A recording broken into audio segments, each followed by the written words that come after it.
Hello बच्चों, कैसे हैं आप? उम्मीद करती हूँ आप बढ़िया और एकदम मज़े में होंगे, खुश होंगे और लाइफ को एंजॉय कर रहे होंगे। बिल्कुल खुश रहिए, स्वस्थ रहिए, मस्त रहिए, यही तो ज़िंदगी है। देखिए, जब हम खुश होते हैं ना तो कार्य भी निपुणता से करते हैं। तो चलिए रहते हैं खुश और बढ़ते हैं अपने अध्याय की ओर। हम पढ़ने वाले हैं एक बहुत ही अच्छा सा अध्याय जिसका नाम है कमाल का जादू। तो बच्चों, जादू तमाशा बच्चों को बहुत पसंद आता है ना? आप लोगों को भी, है ना? जादू तमाशे तो बढ़िया ही लगते हैं। और यदि जादू के कारण किसी का नुकसान होने से बच जाए, वह किसी को लज्जित भी ना होना पड़े, तो कैसा रहेगा? आइए ये कमाल का जादू अध्याय के माध्यम से जाने। तो एक शहर में मुल्ला नसरुद्दीन नाम का व्यक्ति रहता था। हाँ, तो व्यक्ति का नाम क्या था बच्चों? मुल्ला नसरुद्दीन। वह बहुत होशियार और सबकी मदद करने वाला था। होशियार यानी कि बहुत ही बुद्धिमान था वो, और सबकी मदद भी करता था। अच्छा इंसान था। उसकी चतुराई की सभी प्रशंसा करते थे। एक बार शहर के जौहरी ने, जौहरी किसे कहते हैं? जो हीरे जवाहरातों को काम करता है, तो एक जौहरी ने उसे अपने घर रात्रि भोज पर आमंत्रित किया। यानी कि रात के खाने पर उसको इनविटेशन दिया कि रात को खाने पर हमारे घर आइए।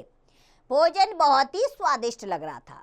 सभी अतिथि खाना खा रहे थे, यानी कि जितने भी मेहमान आए हुए थे वो सब खाने के व्यंजनों का, जितने भी व्यंजन बने थे उनका लुफ्त उठा रहे थे, उनका आनंद उठा रहे थे। फिर मुल्ला नसरुद्दीन भी सबके साथ बैठकर भोजन करने लगे। चारों ओर हंसी मजाक चल रहा था। तभी मुल्ला नसरुद्दीन ने देखा कि एक नीली पगड़ी वाले आदमी ने एक सोने की चम्मच धीरे से अपने बाईं जेब में रख ली। यह देखकर नसरुद्दीन को बहुत बुरा लगा। उसने मन ही मन सोचा, इसे सबक जरूर सिखाना चाहिए। सबक यानी कि पाठ। उसने कहा इसे पाठ जरूर पढ़ाना चाहिए, इसने गलत काम किया है। मुल्ला नसरुद्दीन तुरंत एक कुर्सी पर चढ़ गए और जोर से बोले, सुनो सुनो। लोगों का ध्यान मुल्ला नसरुद्दीन की ओर गया। तब मुल्ला नसरुद्दीन बोले, भाइयों, एक बार मैं चीन गया था, वहां का जादू बड़ा ही अनोखा है। मैंने भी थोड़ा बहुत जादू सीख लिया था। आप सब अगर आज्ञा दे तो मैं जादू का एकाध करतब दिखाऊं। उसने कहा, अगर आप इजाजत देते हैं तो मैं एकाध यानी कि एक दो जादू दिखा दूं आपको।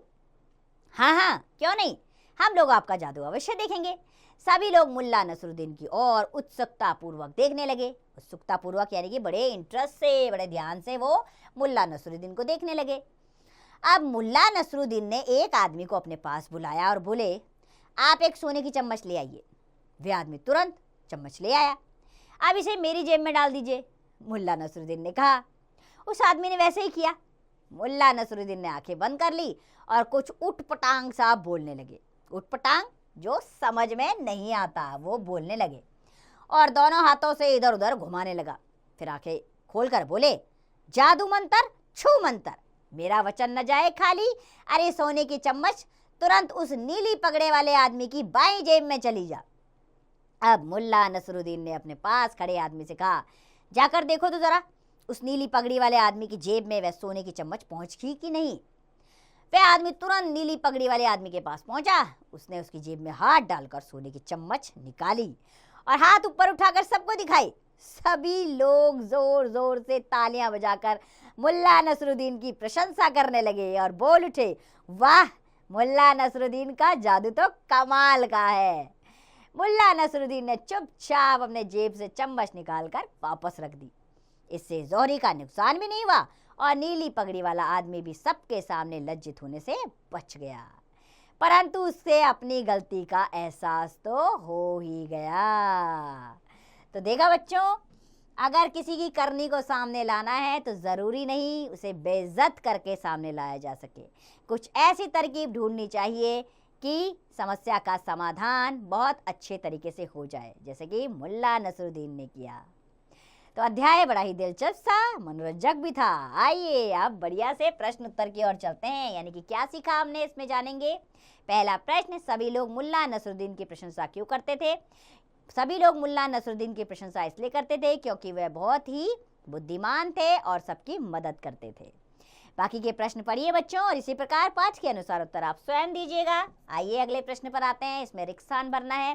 पहला वाक्य, मुल्ला नसरुद्दीन तुरंत डैश पर चढ़ गए। तो मुल्ला नसरुद्दीन तुरंत मेज पर चढ़ गए। यहाँ क्या लिखेंगे आप? मेज। इसी प्रकार बाकी के वाक्य पढ़िए और पाठ के अनुसार उत्तर दीजिएगा आप स्वयं। आइए तीसरे प्रश्न पर आते हैं। सही गलत का निशान लगाना है। मुल्ला नसरुद्दीन अकेले भोजन करने लगा। बिल्कुल गलत, वो सभी लोगों के साथ भोजन कर रहे थे, इसीलिए मैंने इसमें गलत का निशान लगा दिया। अब बाकी के वाक्य पढ़कर पाठ के अनुसार सही गलत का निशान लगाइएगा आप। आइए अगले प्रश्न की ओर बढ़ते हैं। अध्याय से अनुसरण। इसमें प्रश्न है बच्चों कि यदि आपके सामने कोई चोरी कर रहा हो तो आप क्या करेंगे? शोर मचाकर उसे पकड़वा देंगे, मुल्ला नसरुद्दीन की तरह उपाय करेंगे, उस पर ध्यान ही नहीं देंगे, या उसे भगा देंगे? अब इस पाठ को पढ़कर तो मुझे पता है आपके मन में एक ही बात आ रही होगी कि मुल्ला नसरुद्दीन की तरह उपाय करेंगे, है ना? तो चलिए अगले प्रश्न की ओर बढ़ते हैं। लेखन अभ्यास का प्रश्न है बच्चों। इसमें आपको शब्द दिए गए हैं, इन्हें आपको 4-4 बार लिखना है। इससे क्या होगा, ये शब्द आपको याद हो जाएंगे और आपका सुलेख भी बेहतर हो जाएगा। हो गया ना, एक तीर से दो निशाने। तो चलिए अगले प्रश्न पर आते हैं। भाषा अभ्यास से संबंधित प्रश्न यानी कि व्याकरण से संबंधित प्रश्न इसमें आ रहे हैं। पहला प्रश्न है, निम्नलिखित शब्दों का अपने वाक्य में प्रयोग कीजिए। लज्जित, नीली पगड़ी वाला आदमी अपनी करनी पर लज्जित हो गया। तो इस प्रकार मैंने वाक्य बना दिया है। बाकी के भी शब्दों का वाक्य आप स्वयं बनाइएगा बच्चों। आइए आगे बढ़ते हैं और अगले प्रश्न पर आ जाते हैं। निम्नलिखित वाक्यों में विशेष्य अलग करके लिखिए। विशेष्य क्या होता है? जिसकी विशेषता बताई जाती है वो विशेष्य होता है। पहला वाक्य होता है, काली गाय घास चर रही है। तो काली, काली तो क्या है? विशेषण है। अब कौन चर रही है घास? गाय। तो यहाँ विशेष्य क्या हो गया बच्चों? गाय हो गई। ठीक है, तो जिसकी विशेषता बताई जाती है वो विशेष्य होता है। ठीक है, तो मैंने यहाँ लिख दिया है। इसी प्रकार बाकी वाक्य पढ़कर आप विशेष्य अलग करके लिखिएगा। तीसरे प्रश्न पर आ जाते हैं। निम्नलिखित वाक्यांशों के लिए एक शब्द लिखिए जो छिपाने योग्य हो। उसे क्या कहा जाता है बच्चों? गोपनीय। उसे कहा जाता है गोपनीय। ठीक है, तो चलिए मैंने तो ये कर दिया कार्य। इसी प्रकार बाकी के वाक्यांशों के लिए एक शब्द आप स्वयं करेंगे। हम योग्यता विस्तार के प्रश्न पर आते हैं। इसमें प्रश्न है, आपको जादू कैसा लगता है? क्या आपने कभी जादू देखा है? इन प्रश्नों के उत्तर अपने शब्दों में लिखिए। अब ये तो बड़ा ही इंटरेस्टिंग प्रश्न है आपके लिए, है ना? ढेर सारे वाक्य आपके दिमाग में आ रहे होंगे। तो चलिए कलम उठाइए फटाफट और लिख दीजिए, क्योंकि इसमें आपको किसी से पूछने की जरूरत नहीं है। जादू देखना और उसके बारे में सोचना ये आपको पसंद ही होगा, तो ये कार्य आप स्वयं करेंगे।